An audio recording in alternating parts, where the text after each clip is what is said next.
She told herself, early on, that she would never be the kind of person who kept score. But scores have a way of adding themselves up when the debt is measured in years. Her name was Ana Reyes.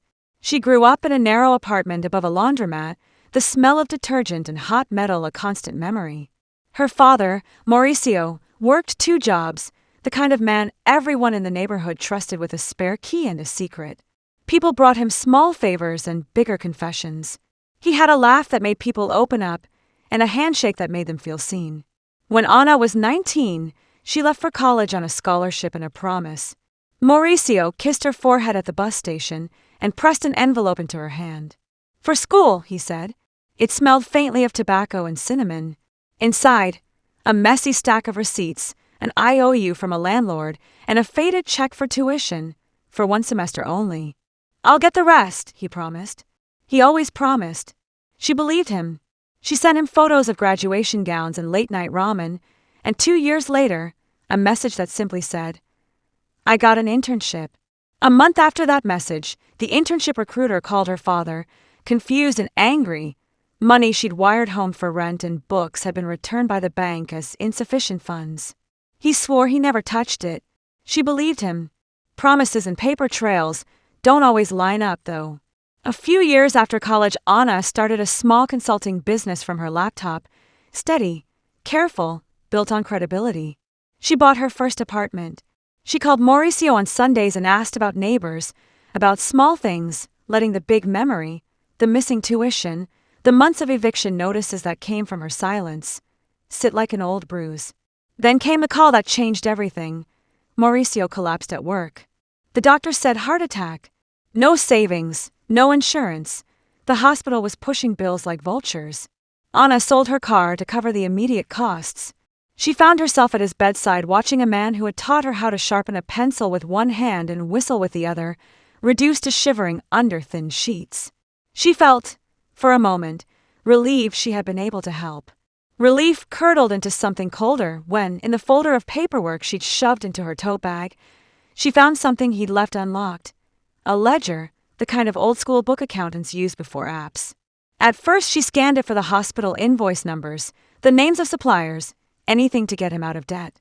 Instead she found names she knew, neighbors who had given Mauricio hundreds for an emergency, a woman who'd lent him money to open a small kiosk at the market, a young teacher who'd entrusted him with a savings check and never saw it again. Each entry in the ledger had 2 columns, a name and a neat shorthand, returned, paid, or, chillingly, nothing at all. The ledger told a story each scratched line refused to speak aloud. Mauricio had become a man people trusted with more than secrets. He'd been trusted with small fortunes, with tuition checks, with life-saving loans, with the kind of private money people give when they think their name is safe. He'd taken it. He kept a few polite notes that made him look honest on the surface, but the missing column entries were the dead giveaways. Anna's hands shook. The urge to collapse into rage was a physical thing, but so was the clarity.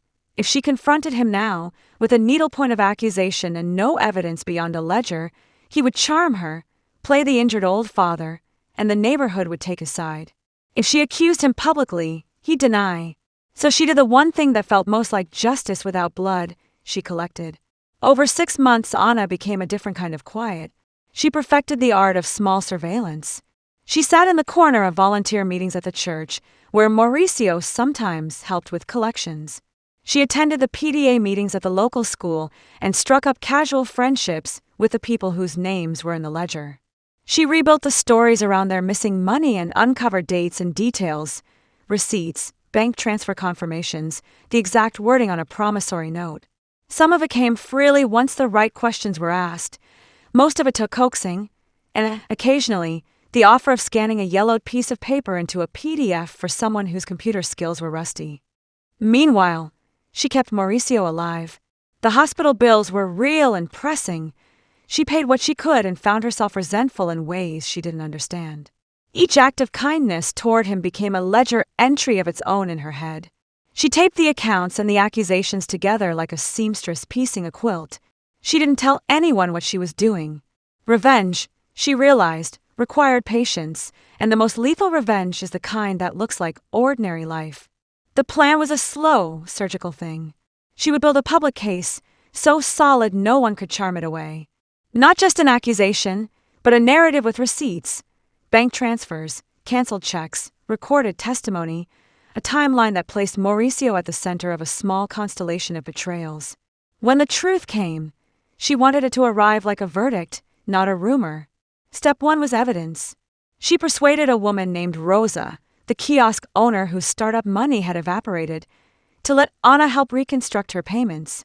Rosa, grateful and wary, gave Ana the numbers of a few friends who'd lent to Mauricio. One led to another. A pattern emerged. Mauricio had a carefully cultivated image as the community's fallback, the man who would help and keep people afloat.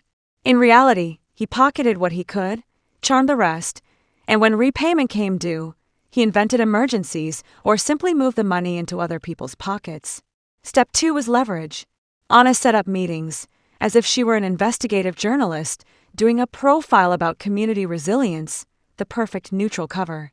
She recorded conversations, not with malice but with care, because recorded words don't bend under the weight of a smile. People said things on tape they would never say at a church potluck. Mauricio, when he was alone with Ana, confessed details in those small, dangerous ways people do when they assume trust that others don't notice. He bragged once about keeping things safe for people who couldn't manage their own finances. He called it help. He said it like a man reciting a virtue. Ana was careful. She made copies of bank statements, got notarized affidavits from at least 3 of the ledger's victims, and found patterns of transfers that lined up with dates in the ledger. She found a subcontractor who remembered Mauricio being paid cash for a job and saw the same hand in what should have been different people's savings. Small lies stitched together formed a net. Step 3 was theater. Ana knew people would defend Mauricio when caught in the white heat of betrayal. So she staged a meeting at the community center, but not one about money. She proposed a small fundraiser for the neighborhood clinic, ostensibly to help Mauricio, who, she said, had been instrumental in bringing the community together. It was perfect. He'd feel honored and safe. He came flattered, puffed up with the sort of arrogance that only grows when you think yourself indispensable. At the fundraiser, Ana worked the room with a calm she had only when she was most dangerous. She gave a short speech about trust and responsibility, about caretakers and their obligations. Then, as people applauded the clinic and the volunteers, she shifted smoothly. She introduced a slideshow, a timeline she'd built, but disguised as a tribute to community service. Pictures of Mauricio at events flickered across the screen. Him handing out coats, him cutting ribbons, him with the mayor. Then came receipts. Then came excerpts of emails. Then came photos of canceled checks and bank transfers, each captioned with the name of the person who'd lost money. The room felt cold and small in that instant. Every face was a mirror.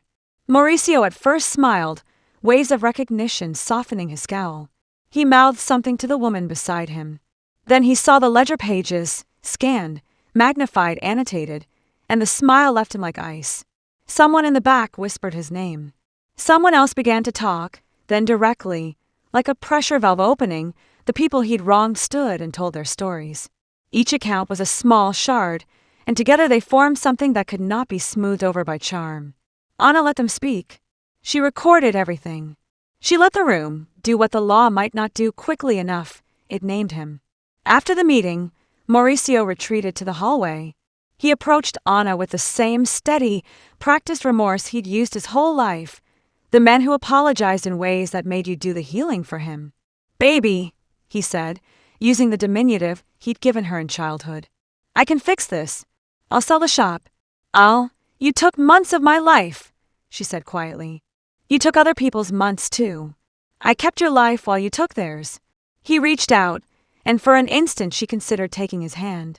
Instead, she handed him a small stack of printouts, the notary statements, the bank records, the quotes. "You can give back what you have," she said. "You can start to make right, or you can let the people who were hurt take their own steps."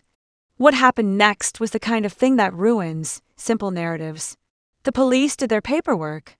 A prosecutor called. Mauricio was arrested, released on bail, and then again accused, and then his health, always precarious, became the center of heated neighborhood debate. People who had once cut him a break whispered about moral debt. Some who had lost savings refused restitution, offers that smelled like charity. Others wanted closure, not punishment. Ana wanted none of it. She wanted the ledger to close and the community to be whole again. The legal case took months. Evidence had to be verified, money traced through shadow accounts, and a few of Mauricio's statements, made over cups of coffee, were legally weighty when combined with the records. He pled guilty to fraud charges equivalent to theft from vulnerable people, a paper wound to a man used to being untouchable. The sentence was shorter than many wanted, partly because of his health, and partly because the community's complicated loyalty had muddy waters. But the judge ordered restitution. Slowly, in fits and starts, some of the money trickled back. The margin between justice and revenge is finer than you think. Ana realized that. What she had wanted, at first, had been retribution, a raw, satisfying moment where his life would mirror what he had done to others. What she got was more complicated: accountability, scattering of restitution, some apologies that were hollow and some that were not. The real reward came later, in small places. A woman bought school books for her daughter. A kiosk reopened. Rosa invited Ana to the grand opening and, in front of a crowd, raised a cup of coffee to say thank you in a voice that meant more than words. Ana kept visiting Mauricio for a long time after, not out of love but to count the scales of what she had dismantled. He had lost more than money: his standing, the soft immunity people once afforded him, the mythology that had kept him sheltered. He was a man who had misread his own gifts as armor. Sometimes, when she sat in the hospital waiting room, she felt compassion leak through the cracks. Once, she brought him a small package, a hand-knitted scarf. He clutched it like a relic. "I don't deserve this," he said. "No," Ana said. "Maybe you don't. But people deserve the truth." People asked her, later, if she felt better. Did exposing him make the bruise disappear? The honest answer was no. There were nights she woke up with the ledger's slanted handwriting burned into her mind. Justice hadn't fixed everything, but the ledger had been taken out of a crooked man's pocket and placed where it could be read. That, she told herself, was the point. Years later, at a block party, a little boy tapped her on the shoulder and asked if she remembered a man who used to fix bikes on the corner. Ana smiled, because she did. She remembered the sound of the wrench, the smell of grease, the way Mauricio used to hum while he worked. The boy told her he wanted to learn to fix things, to be useful. Ana pointed to a woman near the kiosk, Rosa, and said, "Ask her. She remembers how to teach." Revenge, Ana learned, is often not a single act but a rearrangement. She had not broken a man. She had deconstructed a lie and gave people a chance to rebuild on a truer foundation. In that sense, it felt quieter and harder, and more necessary than the vengeance she'd imagined in the beginning. The ledger? She kept a copy, not as a trophy, but as a reminder. It lived in a small shoebox in her closet, under the shelf with her passport, and a photograph of her at graduation. Sometimes, on nights when the past felt heavy, she would take it out and trace the handwriting with a fingertip, like reading an old map. It told her what she had done and what she had not the kind of closure that fixes everything, but the kind that forces the world to acknowledge what had been true all along. And every Sunday, when the neighborhood market filled with the smell of fresh bread and the sound of people laughing loud and open, she would see a small, honest economy at work, people trading, bartering, repairing each other's mistakes. Not a perfect place, but a real one. That, she thought, was the best kind of revenge, not to hurt, but to restore what had been taken, slowly, stubbornly, until the ledger lost its power and became, instead, a lesson on a shelf.